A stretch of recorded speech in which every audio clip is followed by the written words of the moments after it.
Hey, Jeff Lerner here. Are you at a place in your life where you want to make some extra money? Maybe you got some free time you'd like to put to good use. Maybe you're just hungry to try some different things and spice it up a little bit. Well, today we are going to be looking at side hustles.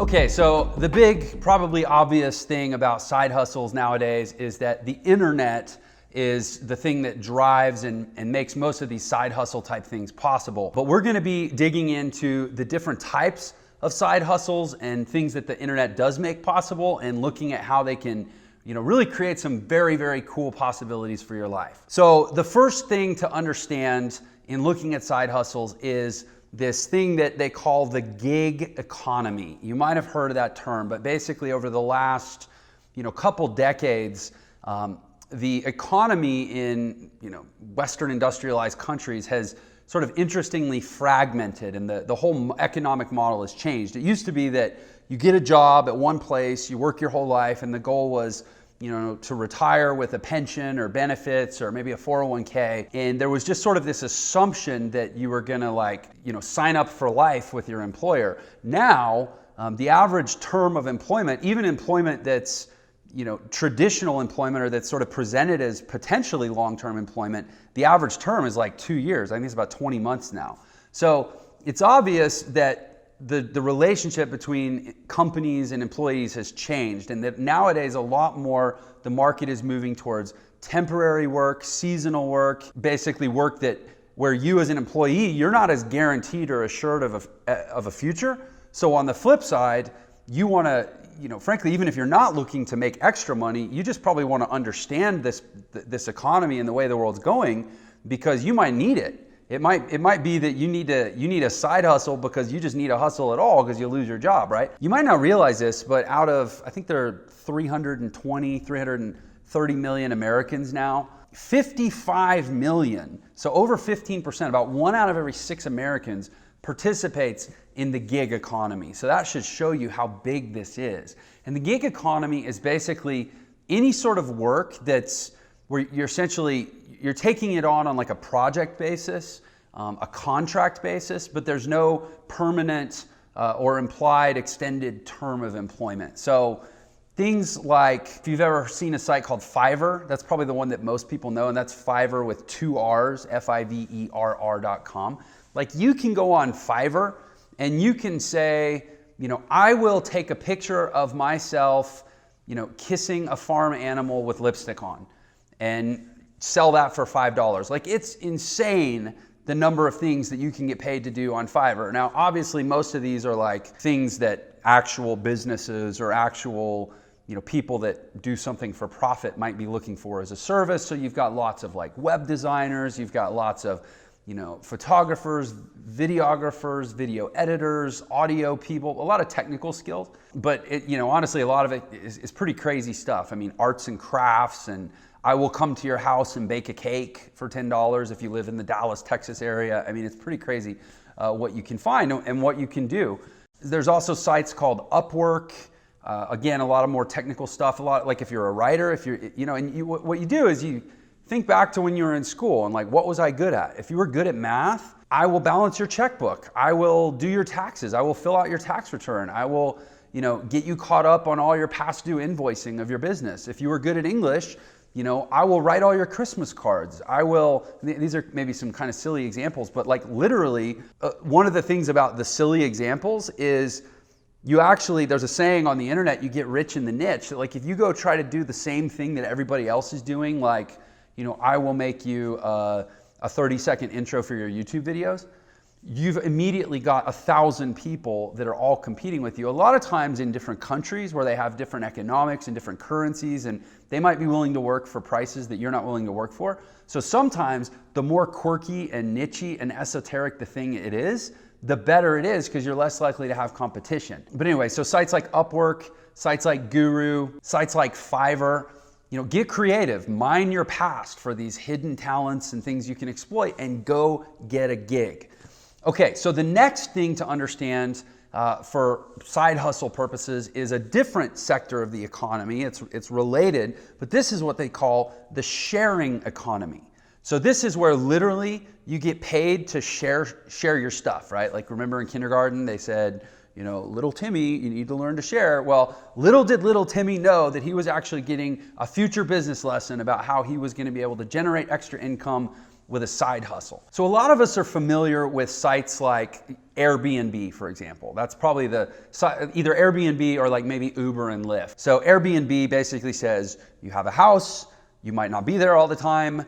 If you'd like to share it when you're not there, you can actually make some really, really good money. Granted, you might need to check with your homeowners association or your neighborhood ordinances. I don't want to like advise anybody into getting a fine or something because they didn't do their homework, because some places you're not actually allowed to put your house on Airbnb. But for the most part, it's a really cool way to get paid for an asset that you already have, right? And in fact, some people don't know this, but a lot of times you can actually go to somebody who owns a house, or maybe you rent your house and you lease your house. You can actually get the right to sublease your house through Airbnb, and a lot of homeowners will actually share that revenue with you if you'll do the work to list the house. So that can be really cool. It doesn't even have to be your house. Obviously, Uber and Lyft, the ride sharing sites, a lot of people are familiar with that. You have a car, you have a driver's license, you have 24 hours a day. There are other people who need a car driven by a person with a driver's license when they either don't have time or don't have access to their own car, and they will pay you to drive them around, which you might be doing anyways. There actually are other ways to share your car. You don't have to be the one driving it. There are actually two sites. One is called Relay Rides, one is called Turo, T-U-R-O, and there are other sites as well where people will actually either come get your car, or you can drop your car off at a location, and basically you become like a car rental company. People will rent your car. Now, a lot of people immediately think like, oh, well, I bet if I have a Lamborghini, I can rent it out for a lot of money. Yeah, that's true. But if you have a Kia Optima or a Hyundai or a Celica, do they make Toyota Celicas anymore? I don't know. That just came to mind as like random ordinary car. You know, whatever your car is, there's actually a demand for it. The online car rental market is not just for exotics or luxury or cool crazy. The fact is, people will rent a car from you simply because they can get it cheaper from you than they could get from Hertz or Budget or Avis. And now you're literally getting paid many times. You can get paid many, many times what it costs. In fact, there's people that I've actually worked with directly, and we kind of coach them on how to scrounge up the money to do whatever they're trying to do. And we had one guy, for example, who basically said, I'm going to rent my car out 2 days a week because I work from home anyways. And in those 2 days a week, he was able to generate enough income from his car to pay his car note and pay his insurance and have a little bit of money left over. So basically he got a free car that he could use 5 days a week, right? Now, get ready for this.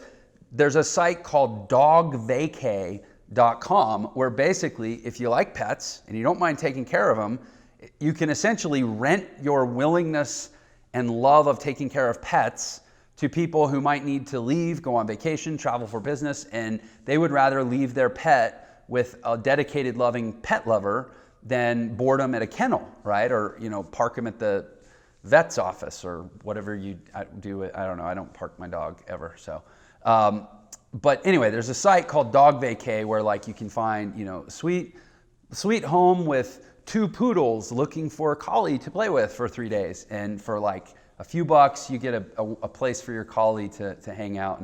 And finally, and this might not have occurred to you, what is your most precious asset? And it's not a trick question. I'll tell you what your most precious asset is. Your most precious asset is your money.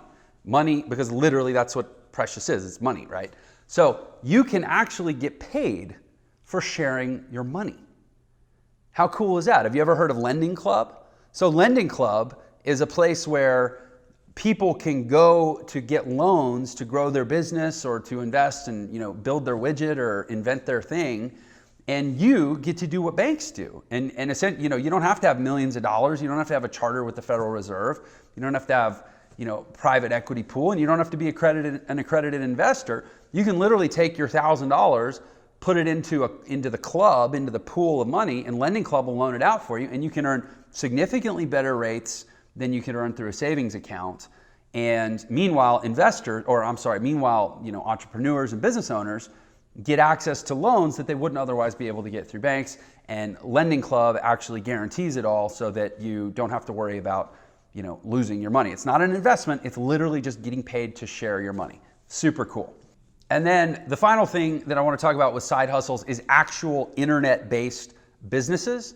And I do a lot of other videos that dive deep into online business trading. So I'm not going to try to give you an exhaustive summary of all the online business opportunities out there. But I will basically say this, that there are a ton of different ways that you can generate real income, build a real business on the internet. And if you want to learn about that, there's a million different ways. Obviously, right here on YouTube, there's a zillion courses that teach you basic digital skills.